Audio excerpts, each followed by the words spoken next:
Hello, this is a recording of the presentation made to parents on Open Evening in October 2021, and I'm just doing this for those of you who were unable to join me on that evening and who would like to hear this again.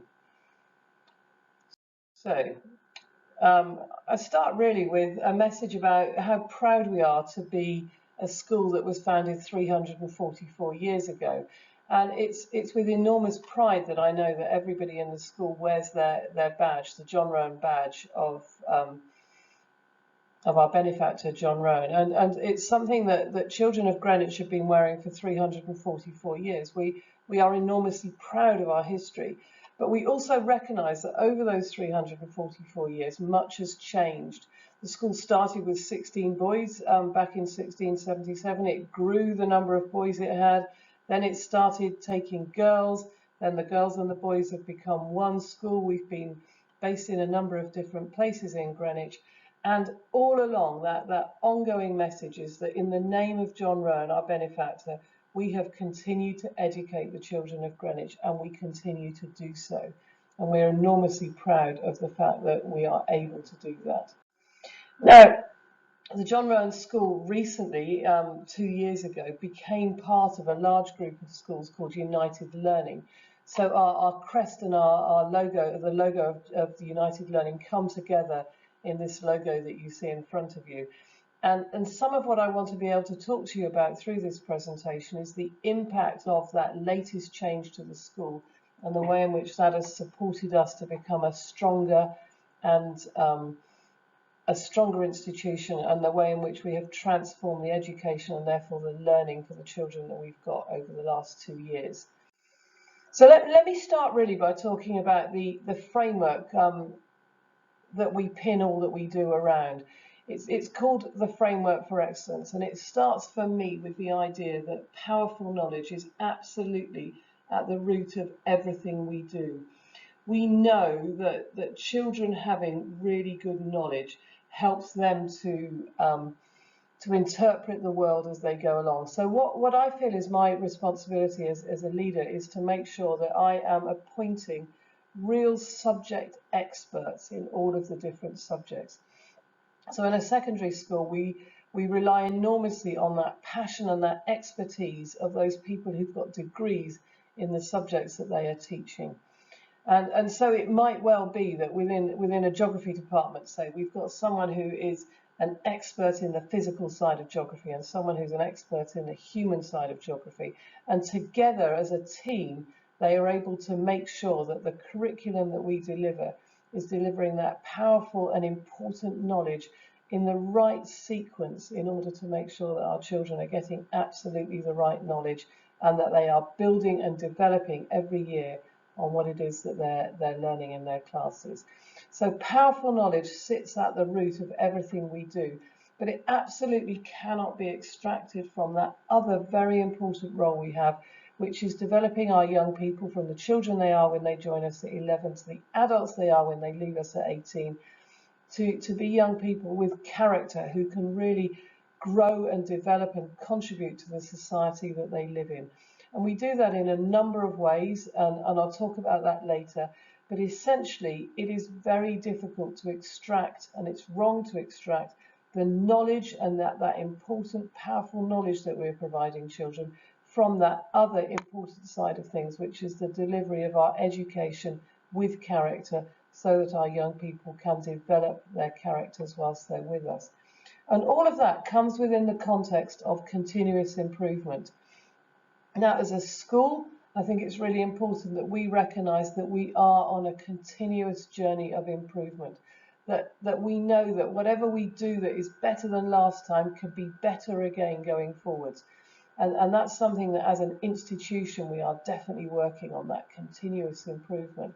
But much more importantly is the day-on-day recognition of the fact that our role is to make sure that our young people are continuously improving themselves, so that in every lesson, in every minute of every lesson, we are looking for ways in which we are helping our young people to improve. so that we've got a school where individuals are improving, students are improving, that adults are improving. We've got a fantastic training program for our adults in the school, which makes sure that they are moving with the times, that they are constantly reflecting on the way in which they deliver their roles, but also that as a school we are continuously improving. And that sits within the fact that in our school we are very, very clear that everybody in their own particular way is a leader. And if I take that to the staff level, what I expect is that every single member of my staff sees themselves as a leader of the children that are around them. So we know that children will look to us all as role models. They'll look to us to see how we navigate difficult situations, how we present ourselves, how we speak to other people, how we problem solve. And we know that as we are doing that, we are the role models. We are modeling exactly what it is that we want from our children. But also, under that framework of the education with character, we are also always looking for ways in which our young people can develop their own leadership and become leaders of their own groups of friends, their forms, the school, whatever. We're constantly looking for that development of role models at whatever level. And all of that helps us to make sure that we have got a framework that is at all times looking to make sure that we can find the best in everyone, that we can develop everyone's best, that we're giving everyone the opportunity to really deliver at the best that they can be all of the time. How do we do that?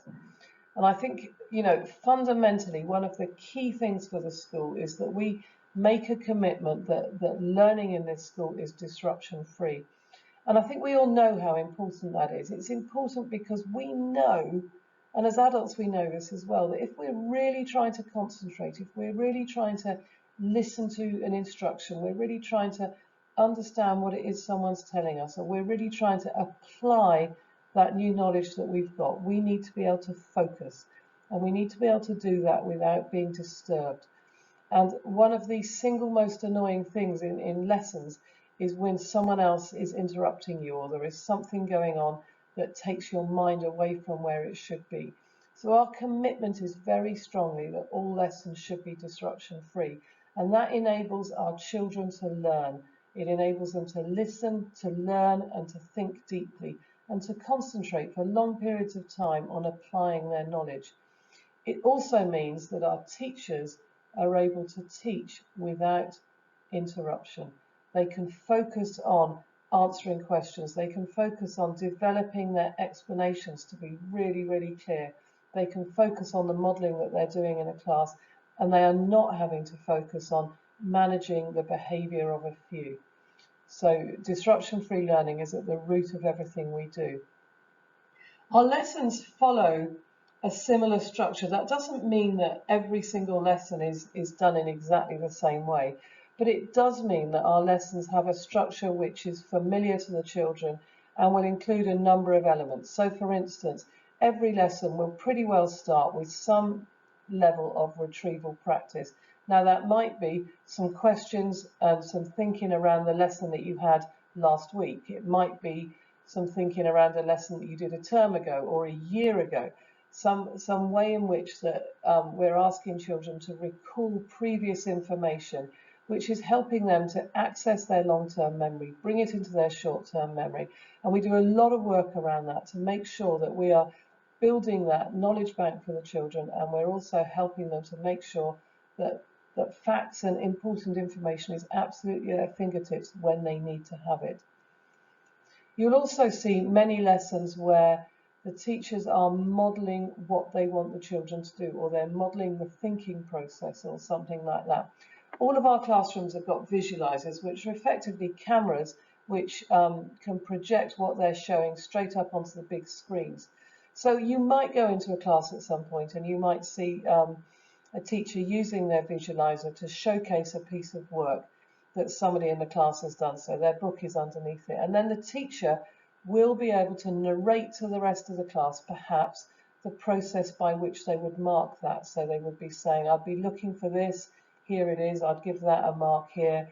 They might be saying, oh, what do we think is missing from this answer? how could we improve this answer? And it's being done live on the screen so that people can see what's going on. I've seen lessons where the modelling of perhaps note-taking is happening, so that children are being shown live how they might highlight keywords, annotate a particular poem, or so on. So you'll see a lot in our lessons of teachers showcasing what it is they want someone to do, what they want the class to do, so that when it gets to the moment where the class are actually doing that work, they have a very clear idea of exactly what it is that's expected of them, and they have been through that process with the teacher. You'll also see in our classrooms a lot of moments where the teacher is checking for understanding, and they're not just saying to the class, right, does everyone understand that? And everyone in the class is nodding frantically, thinking, I'm not going to put my hand up and say I haven't understood that. But what they're doing is using, for instance, mini whiteboards to make sure that everybody in the class can show at exactly the same time what the answer is to a particular question, and at a glance the teacher can see whether everyone's understood it. So you'll see less of the hands up in lessons and much more of the targeted questioning or the use of mini boards, so that the teacher can really make sure that the class are fully understanding something before they move on to the next concept. All of our students have got knowledge organisers for all of their subjects. Now that is important because those knowledge organisers contain the key facts and information they need for that subject. And what we've got is times in every day and opportunities in homework as well, where children can go back to those knowledge organisers and start committing some of that information to memory in the sort of show, cover, speak, write way that you'll be familiar from perhaps doing spelling tests with children at a younger point. And we believe that committing as much of those kind of key facts to memory as possible fits in with what I was talking about retrieval practice, in terms of the fact that that then helps the children to really have that important knowledge absolutely at their front of the minds at the key times when they need it. We've got a Rowan Reads programme, which is effectively a whole class reading programme that goes on throughout the school. So at least 3 times a week, for at least 20 minutes on each occasion, form tutors will be working with their forms on a class reader. Now those class readers are selected to be slightly above the level that a child in that class might normally have chosen as a book for themselves. They're often the classics, they're often books that perhaps the children wouldn't necessarily have chosen for themselves, and yet which are very, very good pieces of literature. And the form tutor will read aloud to the class. There are moments when members of the class might read to the class, and there'll be times when the children are reading silently on their own. And that Rowan Reads programme is all about expanding the cultural capital of the children. It's about helping them to access more and more vocabulary. It's about sharing experiences together as a class. And it is a hugely successful way in which we are increasing the vocabulary and the ability of our children to access novels and to build up that love of reading, which is just such an important part of developing as a young person and building those habits for life. And we have got a very strong commitment to homework and the opportunity to take your learning outside of the classroom and look at how you can apply your learning and really concentrate for periods of time on making sure that you have fully understood and mastered the work that's in the class. And quite a lot of our homework is done through online learning platforms that we have invested in because we know and understand the power that they bring. Now, there's never an issue in this school about access to computers. Our parent body and other organisations such as the John Rowan Foundation have contributed a huge amount of money to us to enable us to have a large bank of Chromebooks. And so if there's any family where there isn't one-to-one access to a device at home, then you can ask us and we will provide you with a Chromebook that you can borrow from the school and make sure that you can access all that work, the homework. You can do your homework online, you can access our online platforms, and we just know that having a computer at home is just such a useful tool for accessing information from the internet as well. So our Chromebooks are always there for the students to borrow. So I talked a little bit earlier on about character education and how that's important. And we articulate that in this school through what we call our pride values. And our pride values are there on the screen for you now. And they are absolutely critical to us, and they underpin everything. They're the values that we expect every child and every adult involved with the school to be demonstrating all the time. We want everyone to feel proud of who they are, proud of being a student at John Rowan, proud of being a member of staff at the John Rowan, proud of the work they're producing, proud of the effort they are putting into it, and to know that they have done their very best all of the time. We, of course, want this to be a respectful environment for everyone to be in. We expect people to show respect to others, to respect the people that are around us, the environment that's around us. We expect also that everyone should be involved. And by being involved, it means being part of the community. But if we take that to the classroom, what I'm meaning here is that I want people to be involved in their learning. I don't want lessons where people are copying things down, because I think we all know you can copy pages and pages and pages of things down and not be involved in what you're doing at all. In fact, you can walk away from that and not have engaged in anything that you've written. So what I want to see when I walk around the school are lessons where children are actively engaged in thinking, in problem solving, in working through their answers, in applying their knowledge, rather than just being there and going through the motions. And for that, I also mean that is about how they are in the school. You know, the best kind of school is where children really are involved in clubs, in activities, in helping people, in finding ways in which their voice can be heard, because that involvement is about participating and feeling proud in the community that they are in. We are a determined community. We're determined to be continuously improving, and that determination we see as something that is very important. We want everyone to feel determined to always be the best that they can be, to be determined to try and overcome the barriers that are perhaps preventing them from understanding a new concept, to really try their best at all times. And that excellent quality is about making sure that everyone is always giving their own very best, that what they are doing is excellent, and it is absolutely the best that they could have done. So those are our pride values, and they underpin everything. And something that was great last year is we asked the character education people to come and look at what we do in the school, to come and audit in a way the way in which our pride values are absolutely throughout the school. And as a result of that visit, we were given the kite mark to be a school of character, because it was recognised that those values that we hold so dear to us are actually evident in everything that we're doing around the school. So we're a school of 2 sites. And this year we've shuffled things around a bit, and I think we're very, very pleased with the way things are. So the Westcombe Park site, the modern building, is our main site, and that houses all of the young people from years 7 to 11, so our main school. And that at the moment is 960 students, and they all work in that building. We've got all the subjects represented. We've got some absolutely fabulous learning spaces, some really specialist learning areas for everyone to use. And the advantage for us of having everyone on one site is that our community feels whole. Our departments are able to liaise with each other really effectively. We haven't got people too often bouncing from site to site. But from my point of view, and from the senior team's point of view, we are able very, very quickly, in 10 to 15 minutes, to be able to get around that school and to see every single child in a lesson.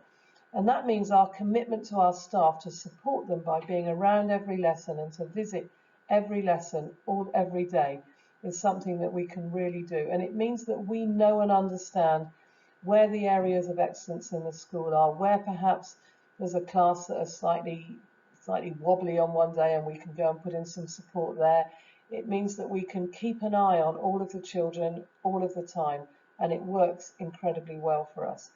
And that meant that this year what we were able to do is dedicate our Maze Hill building to our sixth form, which is a growing sixth form, and it's a superb space for them. So they're part of the school and yet they're slightly separate. And our sixth form centre at Maze Hill has enabled us to give each subject their own classroom, a specialist classroom, but also to provide a number of different areas where young people can study independently. We've got some specialist areas like a Max suite. We've got great art rooms. We've got some specialist areas for the different departments.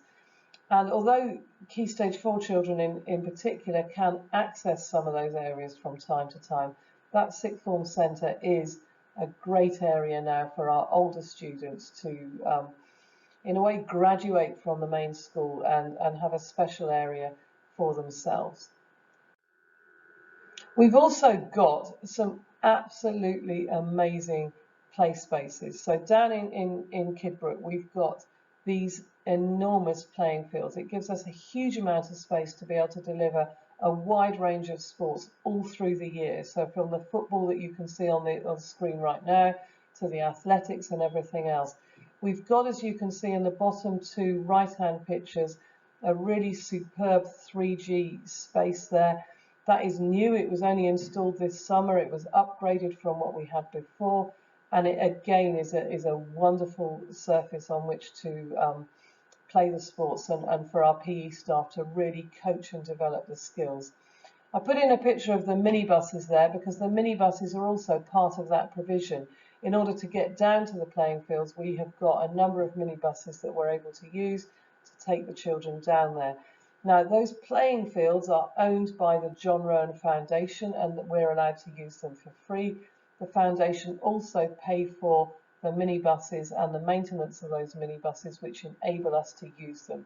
So you will see on our playing fields, most of the time, most days, our students really enjoying that fantastic space that we've got down there. We've also got, it's not quite ours, but so I tend to say we've got access to this amazing centre in the Lake District. Now, back in the 1920s, an ex-head teacher of the school bought this piece of land and put on it a small hut, which we've now developed into this larger centre. This centre is wonderful. It takes 26 students, 4 members of staff. It's a self-catering centre right just outside the little village of Braithwaite, which is near Keswick in the Lake District. So it's a fantastic setting. And it's a wonderful place from which young people can go and do water sports and mountain sports and just have a really good time. Bonus, I think, is that there is no phone signal there, no Wi-Fi.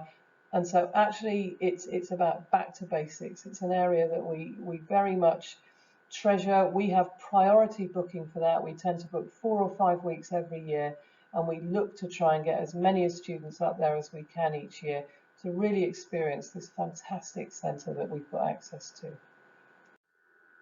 So I'd just like to finish with a slide which just sums up for me, I think, 3 of the organisations that bring a real unique quality to the school. So the first I'm going to look at is our Parent Association, our JRSA. It's far and away the best one that I have ever worked with in my years as a parent of children in secondary school, as well as a teacher in a secondary school. Our parents go the extra mile to make sure that there's really good networking opportunities for parents. There are plenty of fundraising opportunities. They will be involved in events that the school is running. We can call on volunteers to plant bulbs in the garden. We can ask people as last minute favours to support trips where we need additional adults.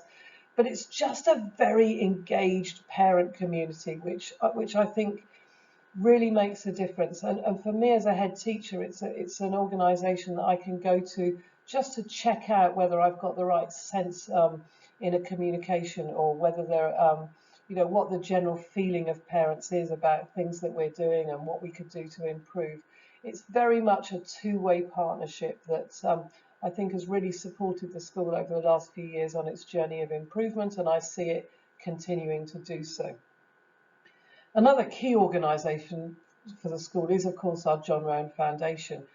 Now, they're an organisation that's been going, obviously, for 344 years, and it is protecting the memory and the will of John Rowan to make sure that we continue to provide for the children of Greenwich. And the way in which they've been able to do that is, over the years, the John Rowan Foundation has acquired a large amount of property in Greenwich. Now, that property is let out, and the income from that property can then be ploughed back into improving the school.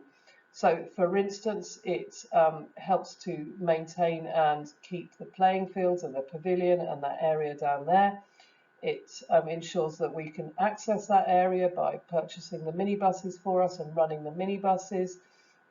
Our children are entitled to free instrumental lessons that are paid for by the foundation. Many of our sport provisions are supported in one way or another by the foundation, and so on. Our staff can apply to the foundation for money to supplement things that they are doing in their core curriculum. So between the fundraising of the JRSA and the income streams that come from the John Rowan Foundation, we get some considerable additional money that comes in and gives us just a few of those little extras that make such a difference to our education. And then over the last 2 years, we've been part of United Learning, a large organisation of schools. Something in the region of over 80 schools are part of the United Learning group of schools.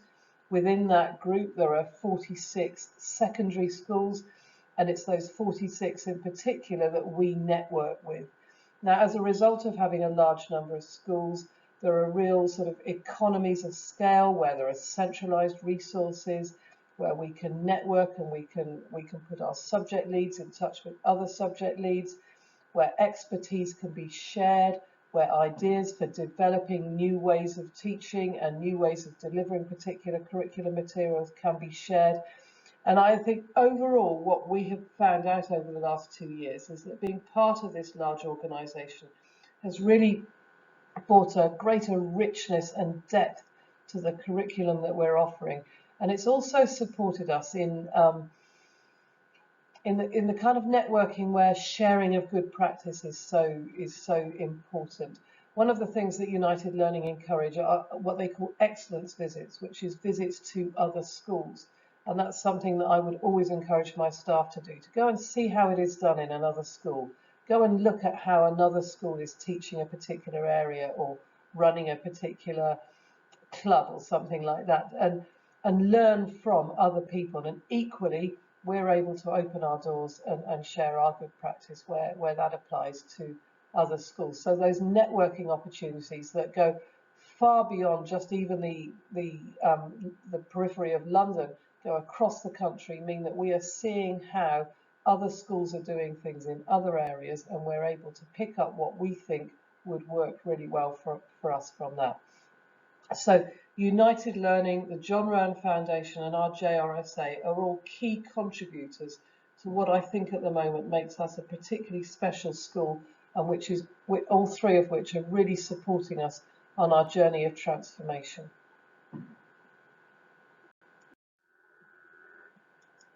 So that's us, and that's the John Rowan School.